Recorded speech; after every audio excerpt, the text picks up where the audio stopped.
Hey there, hi there, happy Sunday, happy week 25 of Getting to Know Me. This is bright and early. I have my coffee here. So going off of about 4 hours of sleep maybe. We had our friends from Colorado arrive yesterday, so stayed up till 3 o'clock in the morning playing games and having fun. So yeah, it was good. It was very good. So nice to have some people out here too.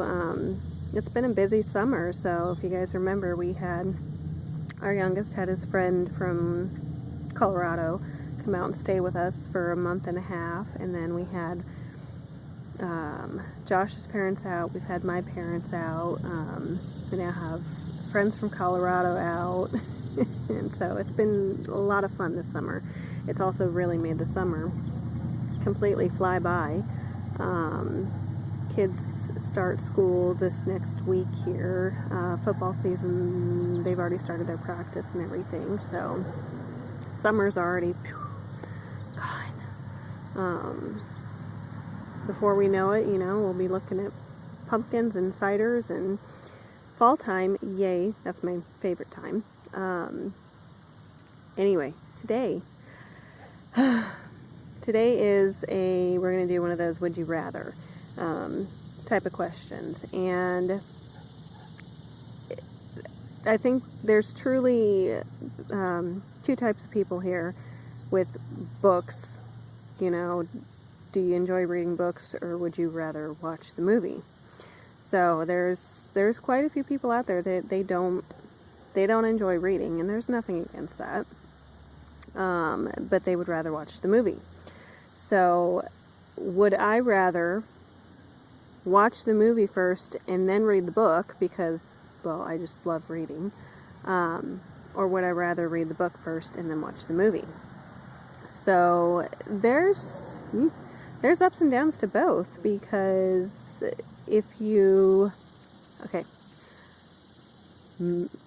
me personally, I would prefer to read the book first and then watch the movie. So my reason why is because there's so much more detail in books, and I envision my own characters, and to me it's exciting to turn the pages to be like, oh my gosh, what's going to happen? And it lasts longer than a movie. With movies, the bright side is you can take a book that's this thick and watch the movie in an hour and a half, maybe 2 hours if they extended it. But a book that thick, you are missing out on so much. Bright side, you can accomplish it in 2 hours. Downside is you miss a lot. So that's also why you've already seen it and everything. So I think either way, there's the chance of disappointment. Because if you read the book first and the movie does not follow that book, which happens quite often, you're disappointed. And, especially depending on who the character is that they choose to play that role, you may be like, no, that's not how that person's supposed to be. So there's ups and downs, and, but there's some movies that, you see because you don't get the chance to read the book. So I'm not going to put off seeing a movie because I want to read the book first. If I have that opportunity to see the movie first, then I'll go ahead and see the movie first. But then when you read the book, you still can end up with that same disappointment of, well, what about this? In the movie, this.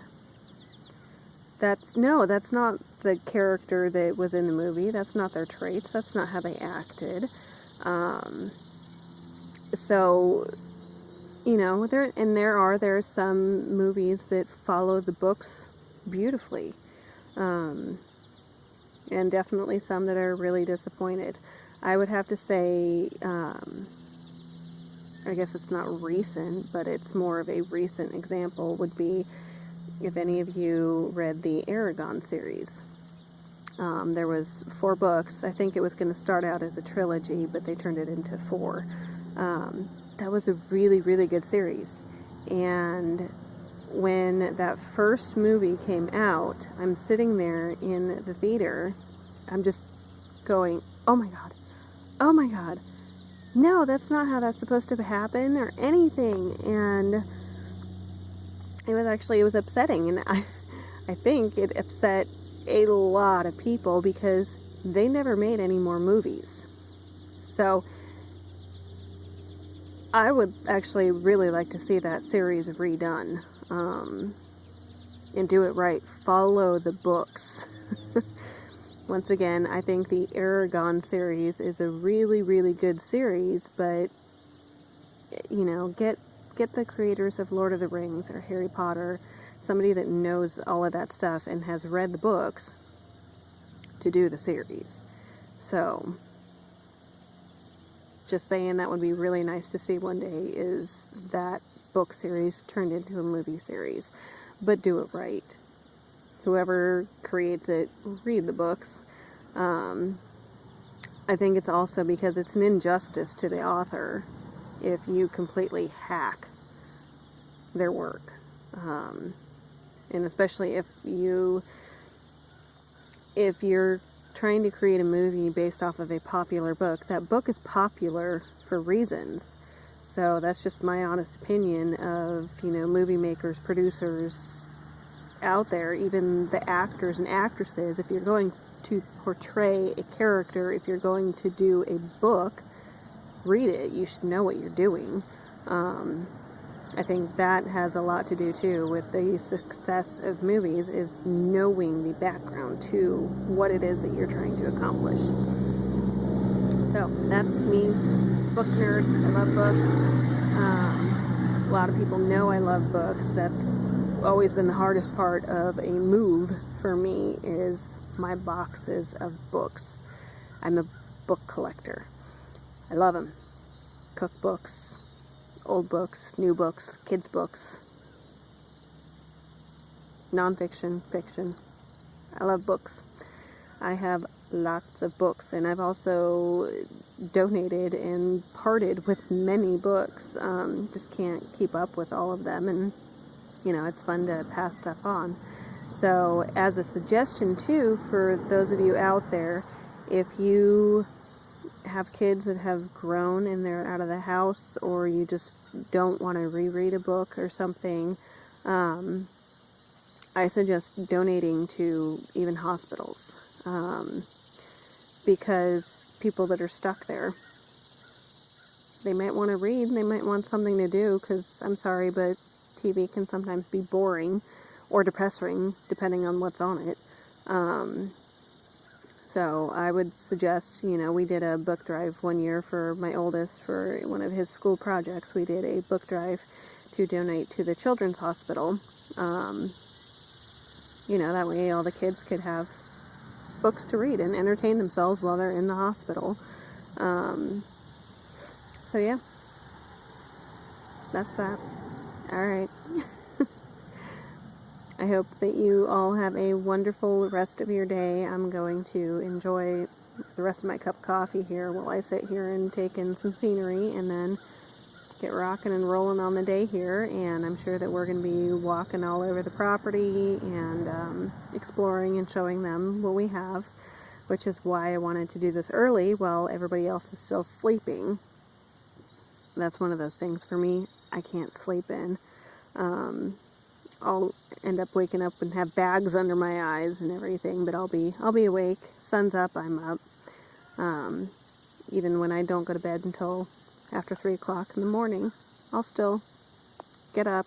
Yeah, I slept in by getting up at 7:15, whatever time. That's sleeping in for me. I can't sleep in past anything really.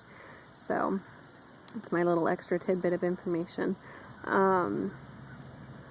Have a wonderful rest of your day, and next week, can you believe it? Next week is week 26. That will be our halfway mark. For those of you that have been watching my videos from the beginning, or if you're catching up, that is half a year that we have been doing this together, that you have been getting to know me.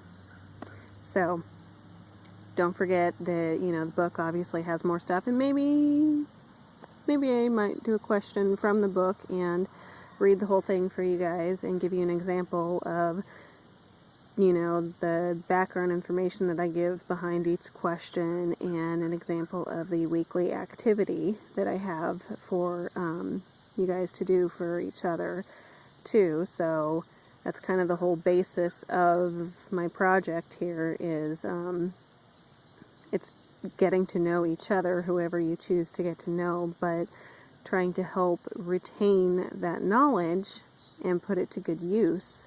And, you know, something to keep track of it so you can look back upon it, and also always add to it. And yeah, I'm going to quit talking because you know that I can just go on and on and